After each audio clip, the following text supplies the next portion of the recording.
Hello! Welcome to kitchen spice. మళ్ళీ పచ్చళ్ళ season వచ్చేసినట్టుంది.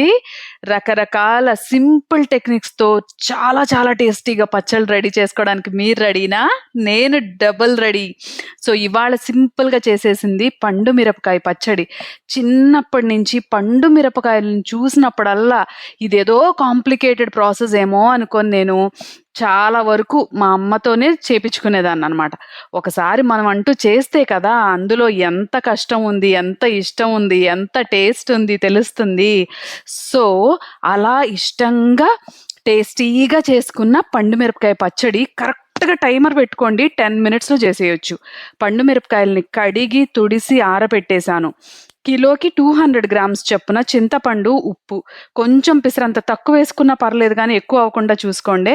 So, వాటన్నిటిని కలిపి మిక్సీ పట్టేశాను. కల్లుప్పు వాడండి సూపర్‌గా ఉంటుంది. పసుపు వేసుకోండి ఇంకా మంచిది హెల్త్‌కి. ఒక్కరోజు ఉంచేశాను బయటే ఫ్రిడ్జ్‌లో పెట్టుకోకుండా. తర్వాత దాన్ని చక్కగా పోపు పెట్టేశాననమాట. చూసారు కదా! నీళ్లుండవు. నీళ్లు తడి తగలకుండా చేసుకునే పచ్చళ్ళివన్నీ. సో, పోపు పెట్టేసుకొని గుమాయించే పోపు. అది గూడా మామూలుగా గాదు. అలా ఇలా కాదు.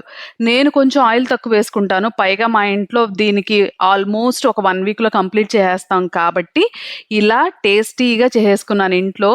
సూపర్ ఈజీ టేస్టీ రెసిపీస్ కోసం మన ఛానెల్‌ని తప్పకుండా ఇదే ఫస్ట్ టైమ్ మీరు చూస్తున్నట్టయితే సబ్స్క్రైబ్ చేసుకోండి. ఇదిగో ఇలా వేడి వేడి అన్నంలో నెయ్యి వేసుకోండి. కొంచెం పండు మిరపకాయ పచ్చడి అలా తగిలించి నాలుకకి అంటించండి చెప్తాను.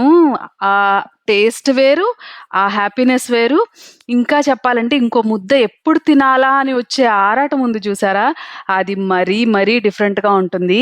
ఇంట్లో పచ్చళ్ళు ఈజీగా ఈ సమ్మర్ సీజన్ వరకు మనం చేసుకున్నయన్నీ మన ఛానెల్‌లో ఉంటాయి.